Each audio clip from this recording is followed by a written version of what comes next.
வணக்கம் நண்பர்களே, welcome to Sakthi channel. இன்னைக்கு சண்டே இல்லையா, என் நண்பரோட வெளியில போயிருந்தேன். அப்போ மேட்டூர் ஆத்து பக்கம் மீன் என்னோட நண்பர், தெரிஞ்ச நண்பர் ஒருத்தர் வித்துட்டு இருந்தாரு.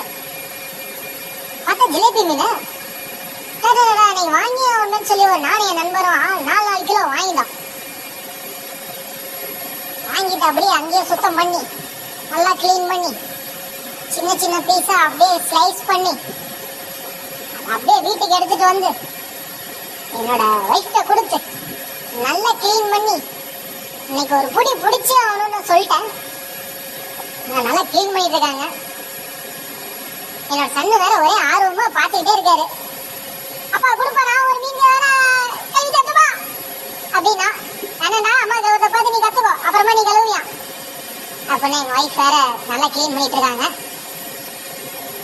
இதுக்கப்புறம் என்ன பண்ணணும்னா, நல்லா கிளீன் பண்ணதுக்கு அப்புறம் ஃப்ரெஷ்ஷா எடுத்து நம்ம வீட்லயே வந்துட்டு ஃபிஷ்ஷுக்கான மசாலா நம்ம ரெடி பண்ணியிருக்கோம். நம்ம எப்பவும் வெளியில அதிகமா வாங்குறது இல்லை, இதனால நம்ம வீட்லயே ரெடி பண்றோம். இந்த மாதிரி மசாலா நம்ம வீட்லயே ரெடி பண்ணி போட்டு சாப்பிட்றதுனால நமக்கு நல்ல ஹெல்த்தியாகவும் இருக்கும், நல்லா இருக்கும். டேஸ்டா நமக்கு பிடிச்ச மாதிரி டேஸ்டா வச்சுக்கலாம். நல்லா மசாலா, எல்லா மசாலா, இஞ்சி பேஸ்ட், கருவேப்பிலை பொடியில ஒரு சின்ன மசாலா, அதில் வேணா ட்ரை பண்ணி பாருங்க நீங்க. இந்த மாதிரி நம்ம பெப்பரு, முட்டை, இந்த இதெல்லாம் நம்ம எப்பவும் போடுற டிஷ்ஷஸ்லாம் நல்லா இது பண்ணி அந்த பீஸை நல்லா ஸ்லைஸா, அந்த மீன் பீஸை நல்லா ஸ்லைஸா கட் பண்ணி ஒரு 5 to 6 லேயர்ஸ் நல்லா கட் பண்ணிக்கலாம்.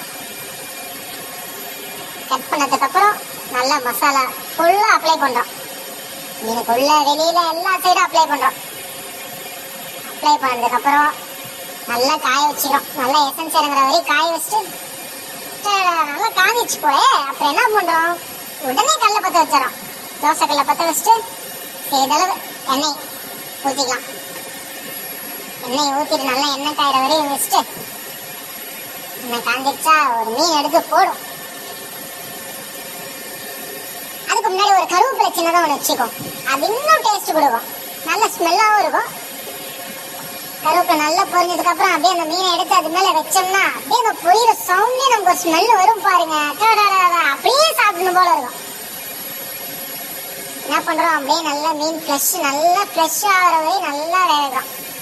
சொல்ல முடிஞ்சுட்டா மேல ஒரு கருவேப்பிலை வச்சுக்கோங்க. இதெல்லாம் டெக்கரேஷன் தான், ஆனால் ஸ்மெல் நல்லா இருக்கும். நல்லா வச்சுக்கிறோம். நல்லா மீன் எசன்ஸ், நல்லா நம்ம வச்சிருக்க சட்னி இதெல்லாம் நம்ம ப்ளஸ் பண்ணிக்கிறோம். நல்லா வேகட்டும். நல்லா வெந்ததுக்கு அப்புறம் நல்லா ஃப்ரை ஆயிடுச்சுங்க. நல்லா ஃப்ரை ஆயிடுச்சு. இன்னைக்கு ஒரு பொடி வாங்க எல்லாரும் சாப்பிடுவோம். இந்த சேனல் உங்களுக்கு பிடிச்சிருந்துச்சுன்னா சக்தி சேனலை சப்ஸ்கிரைப் பண்ணுங்க, கமெண்ட் பண்ணுங்க, லைக் பண்ணுங்க. மேலும் இது போன்ற வீடியோக்களை உங்களுக்காக நான் டெலிகாஸ்ட் பண்ணிக்கிட்டே இருப்பேன். கம்பல்சரி கமெண்ட் பண்ணிட்டு போங்க.